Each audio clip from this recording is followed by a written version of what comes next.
All right, well, we're going to get to our guests in a moment, but also joining us at just now, the Congress spokesperson, Dr. Abhishek Manu Singhvi. Just a quick couple of questions to you, Dr. Singhvi. Firstly, the BJP is asking why Sonia Gandhi is so silent at this stage, and they're saying that is it because the Congress party is concerned that the Prime Minister's office will be implicated, that it's just a matter of time for that to happen? How do you react to that, sir? Vishnu, let me tell you, the BJP is doing nothing but fishing in troubled waters. It's almost laughable if a fresh comment from the BJP comes merely when the charges are framed. I mean, nothing has happened except the normal progress of a criminal trial. It is almost 99.9% certain in such matters that charges would be framed. What is it new that has happened that has given ammunition to the BJP to make a comment? First of all, this is the inexorable progress of a trial. Second of all, the Supreme Court has said that those people who wish to seek bail may reapply after charges are framed. So there is an option for them to do so. And third, the framing of charges against those who are already accused is almost an inevitable, inexorable process, barring some rarest of rare cases where there is absolutely no case to answer on the statement as made in the charge sheet. Otherwise, charges would be framed. But to connect that with persons who are not accused, yes. I mean, I'm astonished that the BJP has today taken a press conference regarding some issue of the Home Minister, Prime Minister. These are not accused persons. On this very issue, a application and a petition is pending as far as the Home Ministry is concerned, which the Supreme Court has not thought fit to allow or comment. Right. But I find the complainant, Mr. Subramaniam Swamy, talking to all and sundry as if some new devastating event has happened today. But sir, or the BJP holding a press conference as something new has happened today. But sir, let me ask you this, sir. While you say that a charge sheet by itself is not necessarily the end of this case, and no one is saying it is, it still has to be proven. Would you still accept, sir, that this is an incredible embarrassment if you look at the overall scale of the 2G case? Just look at what the judges accepted. Look at the charges. A former telecom minister of the government charge sheeted criminal breach of trust, cheating, forgery, abuse of official power. Isn't this, at the end of the day, despite the fact that it still has to be proven, still an incredible embarrassment? Two or three things. First of all, I am not speaking about any of the accused. Okay. What I have just said is about people whom the BJP wants to rope in for sensationalism.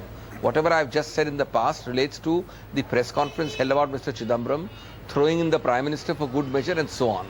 Number two, if you come to the accused, well, these people are accused for many, many months. Many are in jail.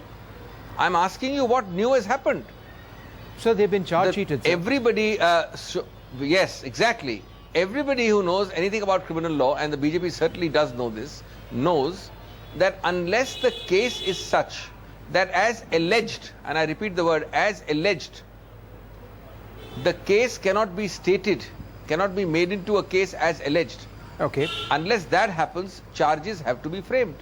If somebody is in jail for the last 6 months, if they are accused, then in every criminal trial, charges would be framed. So what's new? What's so great about it? Okay, fair enough. Dr. Singhvi, thanks very much for joining us with that perspective. I must ask you that. He seems to indicate that it's no big deal. But you see this entirely differently. You see this as a victory for you, right?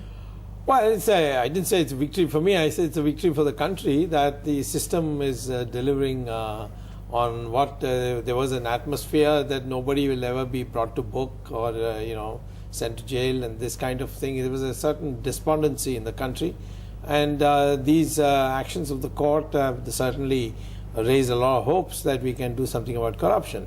Now, the first point is, I have a fundamental right to explain to the people what the court judgment is, and Mr. Singhvi is doing it all the time. The ministers are like Mr. Salman Khurshid, is speaking all kinds of nonsense, which I don't object to. That's a fundamental right. The fact is that very serious charges were in the charge sheet of the CBI. The court has gone into the evidence, it's come into a prima facie conclusion that on the basis of it, not only what the CBI said, but something more needs to be framed as a charge for the trial. Yes. The trial is a final process. So we have now crossed two processes, and therefore it is something for which I would say is a significant movement But sir, what you've all along case. maintained is that there are 17 people against whom charges have been accepted. Yes. But this obviously doesn't include Mr. Chidambaram. It doesn't in any way indict the Prime Minister. You aren't necessarily going after any of these people. You are not going Chidambaram, after Mr. Chidambaram. So Yes. your goal is something different. It's larger. No, well, I am, first of all, feel that this country, the confidence on for fighting corruption will arise only when you book politicians. There are other people who can look after the other accused and the co-conspirators and so on. So as far as the politicians is concerned, Raja is the smallest of them. There are very, very big fishes who are senior partners with Raja in this matter, and I have to see that all of them are brought to book. That is my approach to the problem. NDTV's cricket app, Android and iPhone, fastest scorecard, special analysis, and much more. Download free. ndtv.com/apps.